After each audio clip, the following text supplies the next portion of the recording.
everybody, and thank you for giving me the opportunity of showing in this presentation the results we obtained in our last project.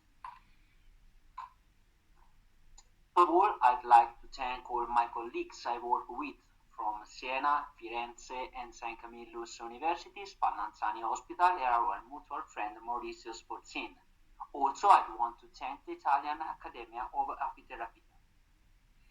Here, I will show in particular the main findings held into different studies that aim to investigate the role of European poplar type propolis in the context of viral infection and related inflammatory symptoms.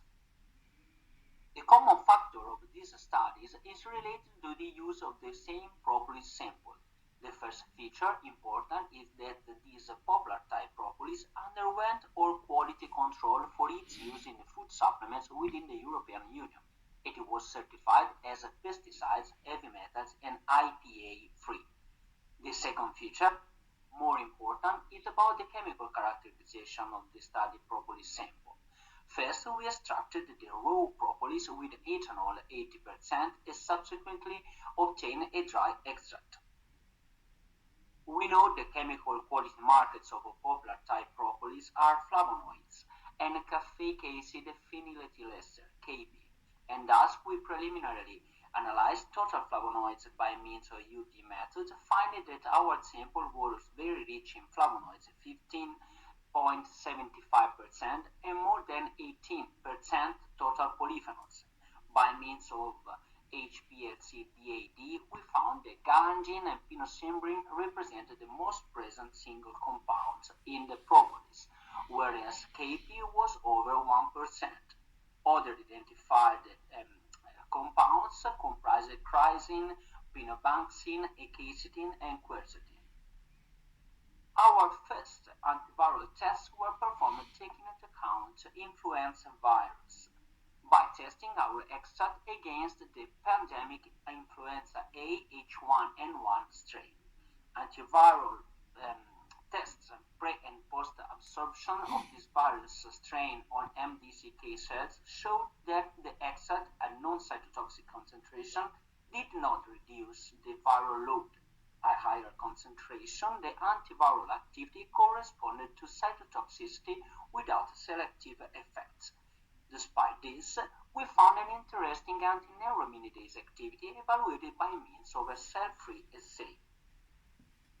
Surprisingly, results obtained on our poplar type propolis extract against SARS-CoV-2 virus were really more promising. In this work, we used a SARS-CoV-2 Delta variant strain isolated in a Spallanzani lab room, another strain INMI1, cultured on both renal viro E6 and human lung CALU3 cells. When the two cell lines were infected with virus, the addiction of propolis in medium culture was able to protect in a concentration-dependent mode the cells against the cytopathic effect induced by the virus in the following hours. Compared with the infected cells, those growing in presence of propolis maintain a significantly higher percentage of viability. In order of analyzing the effects of our propolis extract at ultrastructural level, we examined viro E6 cells infected with the virus and cultured in presence of propolis at the maximum tested concentration, 25 micrograms ml, after 24 hours of infection. And we analyzed the images by means of a transmission electron microscopy.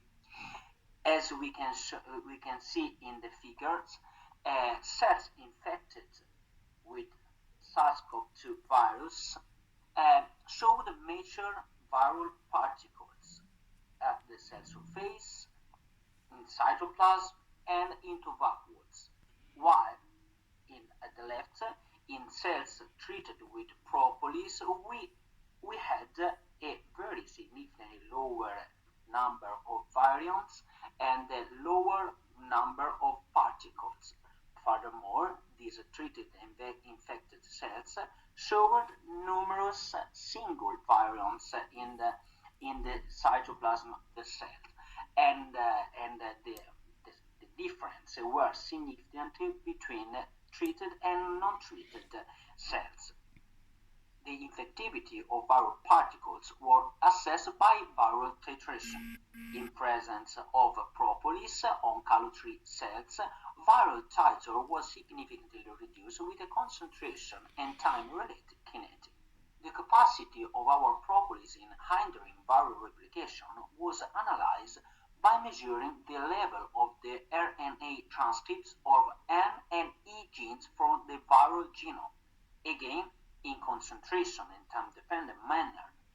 In calorie cells, transcript level of N and E genes were significantly lower after propolis treatment. The main components of the propolis extract, mainly KP, galangine, and pinosembrin, were assessed separately or in combination 2 by 2 or all together. Single compounds were not effective in inhibiting viral replication. On the other hand, the combination of the three molecules was as effective in a manner similar to the whole phytocomplex, demonstrating that the antiviral activity of propolis is mainly due to the synergistic effect of the main characteristic polyphenols of a poplar type propolis. The same components added 2 by 2 show different efficacy depending on the combination and the cell line. In our work, we also evaluated the ability of our propolis in inhibiting virus entry into cells, but it was observed that the treatment did not produce evident effects, thus demonstrating that against SARS-CoV-2 virus, propolis primarily acts at downstream level. Finally, the ability of propolis to limit viral replication was confirmed by immunofluorescence. Cell lines were cultured with the human sera obtained from COVID-19 patients and propolis. As shown in figure above, cell infected showed strong fluorescence intensity related to virus presence. By contrast, below, lower fluorescence intensity was shown in cells treated with propolis. The aim of this second part of this speech is to illustrate the anti-inflammatory activity of the tested poplar type propolis extract.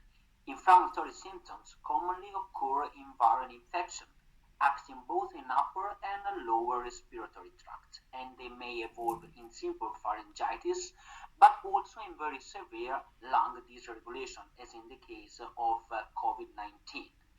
We use the validated method of LPS-stimulated ex vivo human peripheral blood mononuclear cells, PBMC, and we use a co-treatment with propolis for 24 hours.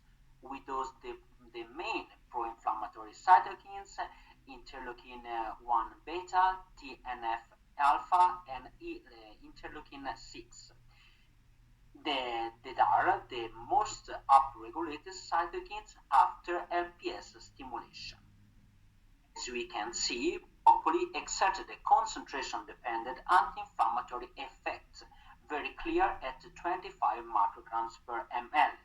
And propolis significantly inhibited interleukin 1 beta and interleukin 6 and markedly downregulated TNF alpha, counteracting the upregulation and the release of pro-inflammatory cytokines.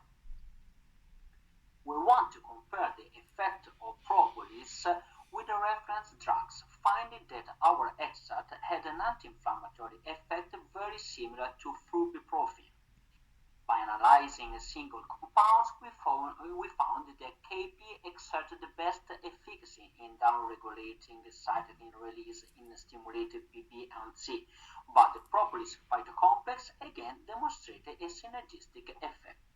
In conclusion, we think that chemically characterized poplar type propolis deserve to be introduced in new lines of experimental and clinical researches to establish their clinical efficacy in the management of viral infection and disease progression. Data suggests that the rational best use of propolis may be as as a spray for local use or administered as aerosol at the very early stage of a viral infection. I want to thank you all for your kind attention.